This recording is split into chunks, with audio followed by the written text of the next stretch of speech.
नमस्कार। संस्कृत हिंदी ज्ञान तरंग चैनल में आप सबका स्वागत है। आज हम कक्षा 8 का पहला लेसन सुभाषितानि पढ़ेंगे। स्टार्ट करते हैं। गुणगेषु गुणा भवन्ति ते निर्गुणं प्राप्ये भवन्ति दोषा। गुणगेषु गुणवान व्यक्ति, गुणवान व्यक्ति में गुण होते हैं। गुणवान व्यक्ति में गुणा भवन्ति गुण होते हैं। ते निर्गुणम, वे निर्गुण को गुणहीन व्यक्ति का संग पाके ते निर्गुणम प्राप्ये, वे निर्गुण को प्राप्त करके दोषा भवन्ति, दोष हो जाते हैं। सुस्वादु तोया प्रभवन्ति नद्या, नद्या नदी प्रभवन्ति निकलती है। सुस्वादु स्वादिष्ट, तोया जल। तो नदियाँ जब निकलती हैं, कहाँ से? पर्वत से निकलती हैं, तो उनका जल स्वादिष्ट होता है। नदियों का जल जब वो पर्वत से निकलती हैं तो स्वादिष्ट होता है। समुद्रम आसाद्य भवन्ति अपेया, और समुद्र में आसाद्य पहुँचकर अपेया भवन्ति, पीने योग्य नहीं रहता। अर्थात समुद्र में जब नदी पहुंचती है तो उनका जल पीने योग्य नहीं होता। एक बार दोबारा देखेंगे, उसके बाद एक्सप्लेन करेंगे। गुणवान व्यक्तियों में गुण होते हैं, वे निर्गुण को प्राप्त होकर दोष हो जाते हैं। वे निर्गुणम, निर्गुण को प्राप्य, प्राप्त होकर दोष हो जाते हैं। नदियों का जल स्वादिष्ट होता है। नदियाँ जब निकलती हैं तो उनका जल स्वादिष्ट होता है। समुद्र में पहुंचकर नदियों का जल अपेय हो जाता है, अर्थात पीने योग्य नहीं रहता। तो एक्सप्लेन करते हैं। गुणवान व्यक्तियों में गुण होते हैं, जो गुणी व्यक्ति है उसमें गुण होते हैं। अब आप एनर्जेटिक हैं और आपका फ्रेंड जो है वो आलसी है। आप में क्या है? एनर्जेटिक का गुण है, आप एक्टिव हैं, आपका ये गुण है, किंतु आपका जो फ्रेंड है वो आलस करता है। तो आप एनर्जेटिक हैं, आपका फ्रेंड आलसी है, तो आपका जो एनर्जेटिक जो गुण है, जो आपका एक्टिव होने का जो गुण है, वो आपके फ्रेंड के साथ होकर आप जब निर्गुण को प्राप्त करते हैं, उसका जो आलस है, उसका जो निर्गुण है, आपका जो एक्टिवपन है वो आलस में चेंज हो जाता है। तो कहने का तात्पर्य ये है, आपका जो गुण है वो निर्गुण हो जाता है, अर्थात निर्गुण का साथ पाकर दोष में बदल जाता है। आप एक्टिव हैं, आप अच्छे से अपना काम करते हैं, आपका दोस्त आलस करता है, तो कभी ना कभी तो आप भी आलस करेंगे, आपकी भी रेशो आलस करने की ज़्यादा हो जाएगी। तो जैसा साथ करते हैं वैसा ही रंग आप पर चढ़ता है। जैसा आप अन्न खाते हैं वैसा मन बनता है। इसलिए दोस्ती जब करें, अपना जब संग करें, देख कर करें हम किससे अपना संग कर रहे हैं। इसीलिए कहा जाता है कि अच्छे संग के साथ दोस्ती करनी चाहिए। तो गुणवान व्यक्तियों में गुण होते हैं, वे गुणहीन को प्राप्त करके उनके जो गुण होते हैं वो दोष में बदल जाते हैं, वो दोष हो जाते हैं। अब जैसे नदियां हैं, नदियां जब पर्वत से निकलती हैं तो उनका जल मीठा होता है। नदियां जब निकलती हैं, पर्वत से निकलती हैं, तो उनका जो जल होता है स्वादिष्ट होता है, पीने योग्य होता है। परंतु जब वो समुद्र का साथ करती हैं, समुद्र में पहुंचती हैं, आसाद्य समुद्र में पहुंचती हैं, तो उनका जो मीठा जल है, उनका जो गुण है, उनके पानी की जो क्वालिटी है वो क्या हो जाती है? खारी हो जाता है, खारा हो जाता है वो पानी, वो अपेय हो जाता है, पीने योग्य नहीं होता। जब वो खारे पानी के साथ मिलते हैं तो वो भी खारा बन जाते हैं। तो समुद्र में जब नदियों का जल जब पर्वत से निकलती हैं, प्रभवंती निकलती हैं, तो उनका जल क्या होता है? स्वादिष्ट होता है। किंतु समुद्र में आसाद्य पहुंचकर उनका जल अपेय हो जाता है, अर्थात पीने योग्य नहीं होता, अर्थात उनका पानी खारा हो जाता है। नेक्स्ट, साहित्य संगीत कला विहीन साक्षात पशु पुछ विषाणहीना। तृणम न खादन्नपि जीवमाना तद भाग्य देहम परमम पशूनाम। कहता है कि साहित्य से विहीन, संगीत से विहीन, कला से विहीन, मतलब कि अर्थात मनुष्य में यदि ना साहित्य का कोई गुण है, ना संगीत उसे आता है, ना कोई कला आती है, तो वो क्या है? मनुष्य को यदि कुछ नहीं आता तो वो साक्षात पशु है। जब बच्चा पैदा होता है तो पेरेंट्स उसको सिखाते हैं, अपने पेरेंट्स को देखकर, अपने गुरु से, अपने व्यवहार से, अपने आसपास का जो आपका घर का माहौल है उससे बच्चा सीखता है। यदि बच्चा सीखे ही ना तो क्या है? वो मनुष्य सीखेगा नहीं तो वो क्या है? साक्षात पशु है। अब हम बच्चे को पढ़ने के लिए डालते हैं, अच्छे स्कूल में डालते हैं, पर उसके बावजूद भी यदि बच्चा ना पढ़े तो उसमें क्या किया जाए? बच्चा पढ़ रहा है तो वो अपनी विद्याएं ले रहा है तो वो अच्छा बन जाता है। यदि वो विद्या नहीं ग्रहण करता, कभी तो पेरेंट्स नहीं दिलवा पाते, कभी पेरेंट्स शिक्षा दिलाते हैं, बच्चा नहीं पढ़ पाता, कोई भी सर्कमस्टांसेस हो सकते हैं। यदि बच्चा नहीं सीखता, कुछ बच्चे हैं जो नहीं सीखते या कुछ है, तो वो क्या है? यदि वो कोई विद्या ग्रहण नहीं करते तो वो कुछ नहीं सीखते, तो वो क्या है? मनुष्य वो क्या है? साक्षात पशु है। तो साहित्य, संगीत, कला से विहीन मनुष्य क्या है? साक्षात पशु है। वो मनुष्य तो है परंतु साक्षात पशु के समान है, क्योंकि पशु को भी नहीं आता, ठीक है, पशु को भी कोई संगीत, साहित्य, कला नहीं आता, वो भी उससे विहीन ही है, तभी तो वो पशु है। और वो मनुष्य साक्षात पशु तो है, पर कैसा पशु है? पूछ विषाणहीना, कि पशु की तो पूछ भी होती है, सींग भी होते हैं, परंतु मनुष्य रूपी पशु की ना पूछ होती है ना सींग होते हैं, तो वो पूछ और सींग के बिना साक्षात पशु है। साहित्य, संगीत, कला से विहीन मनुष्य साक्षात पशु है, और वह मनुष्य क्या है? पूछ और सींग के बिना साक्षात पशु है। वो ऐसा मानव है जिसकी ना, ऐसा साक्षात मानव रूपी साक्षात पशु है जिसकी ना पूछ है ना सींग है। वो तिनका ना खाता हुआ भी, तृणम ना खादन अपि, तिनका ना खाता हुआ भी जीव माना, जीवित रहता है, जीता है। वो तिनका ना खाता हुआ भी, मनुष्य तिनका नहीं खाता, मनुष्य घास नहीं खाता, ठीक है, तो वो है, तो जब उसके अंदर कोई क्वालिटी नहीं है, उसके अंदर ना साहित्य है, ना संगीत है, ना कला है, तो उसके बिना वो साक्षात पशु है। और वो कैसा पशु है? उसकी ना पूछ है ना सींग है, पूछ और सींग के बिना है। वह तिनका ना खाता हुआ भी जीता है, तिनका ना खाता हुआ भी जीता है।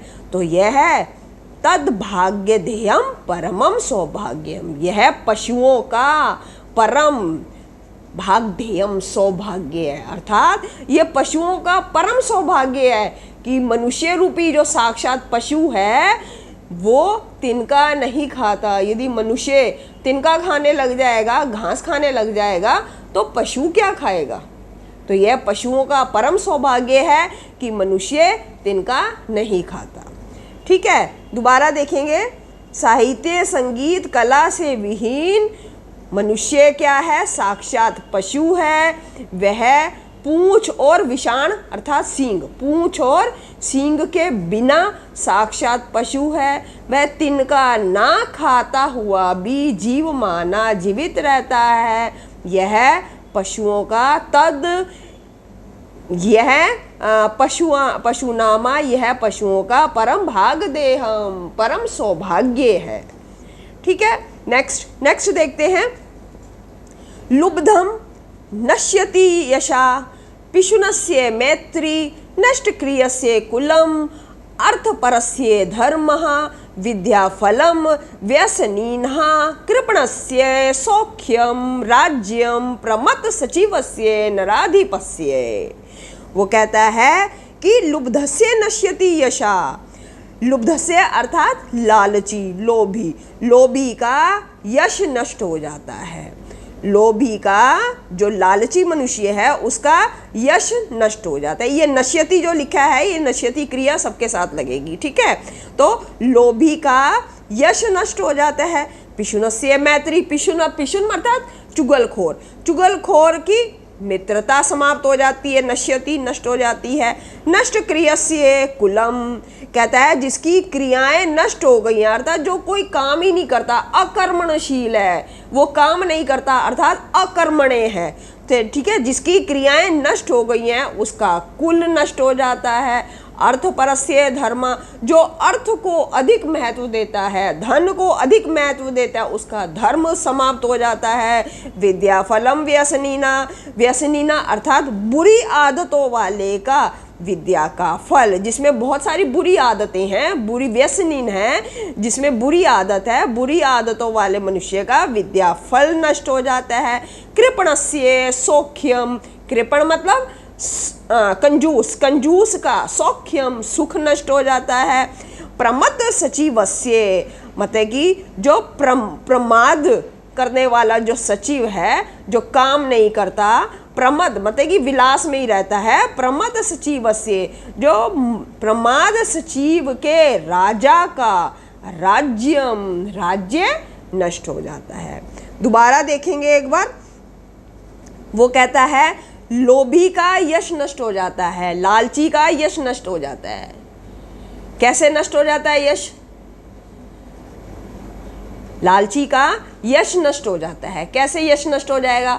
अब आप लालच करेंगे, बार बार किसी चीज के लिए लालच आपने करा, आज आपको किसी ने 1000 रुपये दिए, कल आपने उससे डिमांड कर दी, जी नहीं नहीं मेरे को तो तू 2000 दे, नहीं, आपकी डिमांड बढ़ती जा रही है बिना वजह, कोई बात ही नहीं है। जब आप उससे बिना वजह डिमांड कर रहे हैं, आज मेरे को 500 रुपये दे दे, अच्छा मैं कल दे दूंगा, अच्छा 1000 दे दे, और आप उसको वापस ले रहे हैं उसको, पर आप उसको वापस पे कर नहीं रहे। आज मुझे 1000 दे दे, आज मुझे 2000 दे दे, आज मुझे 5000 दे रहे, जिससे आप ले रहे हैं वो आपको दे तो रहा है, आपसे मांग नहीं रहा। आप जब डिमांड करते हैं वो आपको दे देता है, पर वो आपसे वापस मांगता नहीं है पैसे। तो आपका क्या है? लालच बढ़ता जा रहा है कि वो तो मेरे से मांगता तो है नहीं, चल मैं उससे आज 1000 ले लेता हूँ, आज मैं उससे 2000 ले लेता हूँ। तो क्या है? तो आप लालच कर रहे हो। लालच करने से क्या? आपका यश नष्ट हो जाता है, आपकी कीर्ति समाप्त हो जाती है, आपकी कोई यश नहीं आपका रहता। ठीक है? क्या आप बाहर निकलते हैं, बाहर निकलते हैं तो जब मार्केट में निकलते हैं, बाहर निकल, यार ये तो वही है जो बार बार इससे, मेरे से, तेरे से उधार मांगता रहता है और फिर ये वापिस ही नहीं करता, तो आपका क्या है? तो आपका यश समाप्त हो रहा है। तो लालची का यश नष्ट हो जाता है। पिशुनस्य मैत्री, जो चुगलखोर है उसकी मित्रता, यदि आपने एक दोस्ती करनी है तो आप चुगलखोर मत बनिए, आप चुगली ना कीजिए। चुगली करने से मित्रता समाप्त हो जाती है। जिससे भी आपकी मित्रता है, आप चुगली करेंगे, उसकी कान भरेंगे दूसरों के, तो आपकी मित्रता समाप्त हो जाती है। नष्ट क्रियस्य कुलम, जिसकी क्रियाएं नष्ट हो चुकी हैं उसका कुल नष्ट हो जाता है। अब आप कोई काम ही नहीं करते, आपके ऊपर आपका घर का, परिवार का बोझ है, ठीक है, परिवार आपके ऊपर है, आपके सिर पर है, और उसके बावजूद आप कोई घर का काम नहीं कर रहे। आप घर के मुखिया हैं और आप घर का काम नहीं कर रहे, आप आराम कर रहे हैं, सो रहे हैं, कुछ काम नहीं, कुछ नहीं, आपको कोई टेंशन नहीं है। तो उससे क्या होगा? जो मुखिया ही विलासी होगा तो उसका, मुखिया का आगे घर परिवार कैसा होगा? वो भी आगे घर परिवार भी देखेगा कि हमारे घर का जो मुखिया है वो ऐसा कर रहा है, तो हम भी, जैसी राजा वैसी प्रजा। तो उससे क्या है, कहाँ थे? हाँ, उनसे क्या है, जो काम ही नहीं कर रहा उससे उसका कुल समाप्त हो जाएगा। तो जैसा राजा वैसी प्रजा। मुखिया, आप अपने बड़े को ही देखते हैं ना, हमारे बड़े, हमारे पेरेंट्स कैसे कर रहे हैं, क्या कर रहे हैं, जैसा करते हैं आप वैसा ही सीखते हैं। आपके पेरेंट्स अच्छा करेंगे तो आप भी अच्छा करेंगे। तो जिसकी क्रियाएं, जो काम ही नहीं कर रहा, निठल्ला घर में बैठा हुआ है, तो उसका कुल नष्ट हो जाता है, उसका कुल सही नहीं रहता। तो जिसकी क्रियाएं नष्ट हो चुकी हैं उसका कुल समाप्त नष्ट हो जाता है। अर्थ परस्य धर्म, अर्थ को, धन को अधिक महत्व देने से धर्म नष्ट हो जाता है। धर्म कैसे आता है? ये नहीं है कि मैंने दान में इतने पैसे दे दिए तो मेरे को अब गरूर हो गया कि मैंने तो इतना दान कर दिया। पैसे से आप ना भगवान को खरीद सकते हैं ना धर्म को खरीद सकते हैं। तो अर्थ को अधिक महत्व देने से धर्म नहीं आता, धर्म कैसे आता है? धर्म भक्ति से आता है, ठीक है, सेवा से आता है। तो धन को अधिक महत्व देने से धर्म नष्ट हो जाता है। विद्या फलम व्यसनीना सॉरी, बुरी आदतों वाले का विद्या फल समाप्त हो जाता है, ठीक है। बुरी आदतें जिसमें है उसका विद्या का, बुरी आदतों वाले का विद्या फल नष्ट हो जाता है। कैसे बुरी? अब आप पढ़े लिखे हैं, सब कुछ है, इंटेलिजेंट है, उसके बावजूद भी आप में गंदी आदतें भरी हुई हैं, तो उस पढ़ाई का क्या फ़ायदा जब हमने इतनी सारी बुरी आदतें अपने अंदर संजो कर रखी हैं। पढ़ाने शिक्षा क्या देती है? शिक्षा हमें जागरूक बनाती है, ठीक है, सही दिशा में लेकर जाती है। हमें शिक्षा का सही उपयोग करना है। हमने बुरी आदतें अपने में डाल ली तो क्या होगा? जो हमने पढ़ाई की है उसका फल भी नहीं मिलेगा, बुरी आदतें हमारे ऊपर हावी हो जाएंगी। तो बुरी आदतों से विद्या का फल नष्ट हो जाता है। कृपणस्य सौख्यम, कंजूस का सुख समाप्त हो जाता है। कैसे? अब मैं मेड को पैसे पे कर सकती हूँ, 1000 रुपये दे सकती हूँ, पर मैं उसको 1000 रुपये ना दे के, मैं बुजुर्ग आत्मा हूँ और घर का काम मैं कर रही हूँ सारा, पर मैं पे कर सकती हूँ, पर मैं पे नहीं करूँगी। क्यों? क्योंकि मैं कंजूस हूँ। तो कंजूस हूँ, अपने शरीर को मैं तकलीफ दूंगी तो मेरे शरीर को तकलीफ होगी ना, तो मेरे पास सुख कहाँ से आएगा? तो सुख तो आएगा नहीं। तो कंजूस का सुख नष्ट हो जाता है। तो कंजूसी भी अच्छी नहीं होती ज़्यादा। यदि आप कर सकते हैं तो आप अपना उसको पे करके अपने आप को सुखी कीजिए, ठीक है। तो कंजूस का सुख समाप्त हो जाता है। प्रमद सचिव से, जो प्रमाद वाला जो सचिव है, मंत्री है, प्रमद सचिव से युक्त राजा का राज्य नष्ट हो जाता है। जब मंत्री राजा को सही सलाह नहीं देगा तो राजा का राज्य नष्ट हो जाता है, ठीक है। अब वर्ड टू वर्ड हम देखेंगे, ये मैंने आपको समझाया। अब मैं आपको वर्ड टू वर्ड मतलब कि शब्दों का अर्थ समझा के श्लोक का अर्थ करूंगी। लुब्धस्य नश्यति यशा, लोभी का यश नष्ट हो जाता है। चुगलखोर की मित्रता, जिसकी क्रियाएं नष्ट हो गई हैं उसका कुल। अर्थ को, धन को अधिक महत्व देने से धर्म। बुरी आदतों वाले का विद्या फल, कंजूस का सुख, और प्रमादी जो सचिव है, मंत्री है, प्रमाद युक्त सचिव युक्त राजा का, प्रमाद से युक्त जो सचिव है, मंत्री से युक्त राजा का राज्य नष्ट हो जाता है। नेक्स्ट देखेंगे,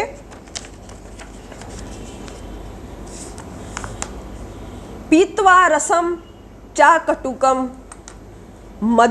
कटुकम मधुरम समानम माधुर्यम एव जनयेत मधुमक्षिकासो संत तथैव समसज्जन दुर्जानाम श्रुत्वा वचः मधुर सूक्त रसम सृजन्ति। कहता है असो, कहते हैं जिस प्रकार मधुमक्षिका अर्थात मधुमक्खी, ठीक है, जिस प्रकार मधुमक्खी कड़वा मधुरम, कड़वा मीठा, समानम रसम पीतवा, कड़वा मीठा समान रस पी करके, माधुर्यम एव जन्येत, मधुरता ही उत्पन्न करती है, मिठास ही जन्येत पैदा करती है, उत्पन्न करती है। उसी प्रकार तथैव, उसी प्रकार सज्जन और संत लोग क्या करते हैं? सज्जन और दुर्जन की वाणी को समान रूप से सुन करके मधुर सूक्ति रस उत्पन्न करते हैं, सृजंती उत्पन्न करते हैं। मधुर सूक्ति रसम सृजंती, मधुर मीठा सूक्त रस उत्पन्न करते हैं। अर्थात कहने का तात्पर्य है कि मधुमक्खी जो है, जिस फूल का रस, जिस जो हमारा जो फूल है, पुष्प है, उसका जो रस चाहे कड़वा हो चाहे मीठा हो, उसको समान रूप से पीती है। ठीक है, उसका रस ले लेती है और कड़वा हो मीठा हो उस रस को पी करके मिठास ही उत्पन्न करती है। जन्येत, माधुर्यमेव जन्येत, अर्थात मिठास ही उत्पन्न करती है। उसी प्रकार तथैव संत लोग क्या करते हैं, सज्जन और दुर्जन की बातें समान रूप से सुन करके मधुर सूक्त रसम सृजंती, मधुर बातें ही, मीठी बातें ही मधुर सूक्ति रसम सृजंती, मीठी जो अच्छी लगने वाली जो बातें हैं उन्हीं को ही बोलते हैं, उन्हीं को ही उत्पन्न करते हैं। नेक्स्ट देखते हैं, विहाय पौरुषम यो ही देवम अवलंबते प्रसाद सिंहवत तस्य मूर्धनि तिष्ठन्ति वायसा। कहता है यो जिस प्रकार, कहता है सॉरी यो जो मनुष्य क्या करता है, यह जो मनुष्य पुरुषार्थ को छोड़ करके, पुरुषार्थ अर्थात परिश्रम को विहाय छोड़ करके देवम अवलंबते भाग्य का ही सहारा लेता है। ठीक है, जो मनुष्य मेहनत नहीं करता है, परिश्रम नहीं करता, सिर्फ पुरुषार्थ को वो छोड़ देता है, पुरुषार्थ को छोड़ करके देवम एवं अवलंबते भाग्य का ही सहारा लेता है। प्रसाद सिंहवत, महल के जो द्वार पर शेर के समान, जो महल के दरवाजे पर द्वार पर जो शेर बने होते हैं, उस नकली शेर के समान उसके मूर्धनि, उसके सिर पर वायसा तिष्ठन्ति, कोए होते हैं, अर्थात कौवे होते हैं। कहने का तात्पर्य क्या है कि जो मनुष्य भाग्य का सहारा लेता है कि भाई मैं कोई परिश्रम नहीं कर रहा, जो होगा देखा जाएगा, भगवान जो करेगा अच्छा करेगा, भगवान तो अच्छा करेगा पर परिश्रम तो करें, हम परिश्रम ही नहीं कर रहे, नहीं अपने आप नंबर आ जाएंगे बिना पढ़े, कैसे नंबर आ जाएंगे, उसके लिए परिश्रम करना होगा ना। तो जो भाग्य का देवम अवलंबते, भाग्य का ही सहारा लेता है, उसका अब पढ़े नहीं, कुछ नहीं किया तो क्या करा, तो आपको वेटेज नहीं मिलेगी ना, आप परिश्रम ही नहीं करते, पुरुषार्थ को आपने छोड़ दिया, पुरुषार्थ को छोड़कर भाग्य का ही सहारा लेते हैं। तो जो मनुष्य सिर्फ देव का सहारा, भाग्य का सहारा लेता है, उसके सिर पर तो कोए होते हैं, जैसे कि महल के द्वार पर जो शेर के समान, ठीक है, वहाँ पर जो शेर बने हुए हैं उसके ऊपर कौवे मंडराते रहते हैं। ऐसे ही जो मनुष्य भाग्य का सहारा लेता है, परिश्रम नहीं करता, उसके अंदर उसके घर परिवार वाले क्या है, उसके सिर पर ही नाचते रहते हैं, उसकी कोई वैल्यू नहीं है, तो उसके सिर पर कोए होते हैं। अर्थात दोबारा देखेंगे तो उसके सिर पर क्या, वो जो परिश्रम नहीं करता, निठल्ला बैठा हुआ है, तो हर कोई छोटा बड़ा उसको धिक्कारता रहता है, मतलब कि सिर पर नाचते हैं, अर्थात उसको धिक्कारता रहता है कि भाई ये काम तो कुछ करता नहीं है, ठीक है, तो उसको धिक्कार उसको मिलता रहता है। तो जो मनुष्य पुरुषार्थ को छोड़कर भाग्य का ही सहारा लेता है, प्रसाद सिंहवत, महल के द्वार पर शेर के समान उसके सिर पर वायसा तिष्ठन्ति, उसके सिर पर वायसा अर्थात कौवे होते हैं, कौवे रहते हैं, उसके कौवे उसके बैठते हैं, तिष्ठन्ति रहते हैं अर्थात बैठते हैं। अगला देखते हैं, पुष्प फल पत्र फल छाया मूल वलकल दारू भी धन्या महिरुहा ये शाम विमुखम यान्ति नार्थिना। कहता है ये शाम, ये महिरुहा, ये वृक्ष धन्या, ये वृक्ष धन्य है। कैसे धन्य है, कहता है पुष्प फूल, पत्ता पत्र, पत्र अर्थात पत्ता, फल छाया मूल जड़, वलकल छाल, दारू भी लकड़ी। कहता है फूल पत्ता फल छाया जड़ छाल लकड़ी से युक्त, लकड़ियों से युक्त ये वृक्ष धन्य है, जिनसे ना अर्थिना, अर्थिना अर्थात मांगने वाले, जिनसे मांगने वाले विमुख ना यान्ति, विमुख नहीं होते। ठीक है, जिनसे मांगने वाले उनसे मतलब कि वो उन्होंने उनसे कोई डिमांड किया तो उनको वो चीज़ मिलती है, जिनसे मांगने वाले विमुख नहीं होते। तो वृक्ष क्या है, वृक्ष के हमारे फूल पत्ता फल छाया जड़ छाल लकड़ी, वृक्ष की ये सारी जो आइटम्स हैं, सारी जो चीज़ें हैं, ये मानव जाति के लिए सुख प्रदान करने वाली हैं। ठीक है, तो ये वृक्ष धन्य है जो मानव जाति को इतनी सारी चीजें देते हैं जिनसे मांगने वाले ना अर्थी ना मांगने वाले विमुख ना यान्ति, विमुख नहीं होते। आपसे कोई मांगने आया है तो कुछ मांग रहा है, तो या तो वो आपसे अभाव में मांगने आया है या आपके प्रभाव में मांगने आया है। मांगने तो आया है, वो किसी भाव से तो आया है, कोई तो भाव लेकर आया है। तो आपको भी वृक्ष की तरह होना चाहिए कि आपसे कोई कुछ मांगे तो वो आपसे विमुख ना हो। हमें भी वृक्ष की तरह मानव जाति की सेवा करनी चाहिए। दोबारा देखेंगे, फूल, पत्ते, फल, छाया, जड़, छाल, वल्कल अर्थात छाल, लकड़ी से युक्त वृक्ष महिरुआ, वृक्ष धन्य है जिनसे मांगने वाले विमुख नहीं ना यान्ति नहीं होते। नेक्स्ट, चिंतनीया ही विपदाम आदवे प्रतिक्रिया ना कूप खनम युक्तम प्रदीप्ते वह्निना ग्रहे। कहता है विपदाम, मुसीबतों के आने पर, आदवेव पहले ही, मुसीबत के आने पर आदवे पहले ही, प्रतिक्रियाम चिंत्या, प्रतिक्रिया अर्थात समाधान सोच लेना चाहिए। कहता है ही अर्थात निश्चय ही, निश्चय ही विपत्तियों के आने से पहले ही, विपत्तियां आ रही है, कभी भी आ सकती हैं, तो प्रॉब्लम कोई भी आ सकती है, तो आपके पास उसका सोल्यूशन पहले से ही होना चाहिए। ठीक है, ये नहीं है कि आज घर के अंदर हमें प्यास लगी है तो हम कुआं तब खोदे, घर में आग लगी है तो कुआं तब खोदे, ऐसा नहीं होना चाहिए। हमें पहले से ही सोच समझ के सारी चीज़ें उसका कि यदि कुछ हो जाए तो हमारे को क्या करना है, कोई भी सर्कमस्टांसिस हो तो हमें उसको कैसे फेस करना है, ये घर के मुखिया का काम होता है।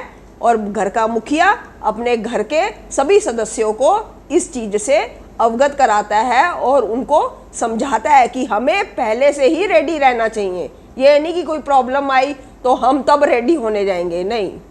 ठीक है, तो हमें पहले से ही, वो पंजाबी में एक कहावत भी है, शिकार वाले कुत्तियां गाना। ठीक है, वो नहीं, ऐसे नहीं है। तो आपका निश्चय ही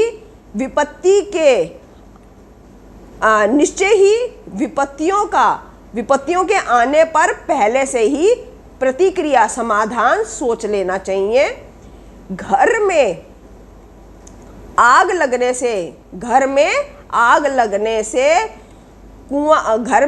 लगने पर कूप खनन ना युक्तम, कुआं खोदना उचित नहीं है। तो विपत्तियों के आने से पहले ही समाधान चिंतियां, निश्चय ही विपत्तियों के आने से पहले ही समाधान सोच लेना चाहिए। घर में आग लगने पर कुआं खोदना उचित नहीं है। युक्तम अर्थात उचित नहीं है। तो हमने ये पहला लेसन किया 8वीं क्लास का। अब नेक्स्ट क्लास में हम इसकी बैक एक्सरसाइज देखेंगे। आशा करती हूँ आपको समझ आया होगा। समझ आए तो आप उसको कमेंट कीजिए, नहीं समझ आता तो मुझसे बार बार पूछिए। कमेंट करेंगे तो मुझे भी लगेगा कि मेरी वीडियो आप देखते हैं, समझते हैं। यदि अच्छा लगे तो मेरे चैनल को सब्सक्राइब कीजिए, मेरी वीडियो को लाइक कीजिए, शेयर कीजिए। Thank you so much.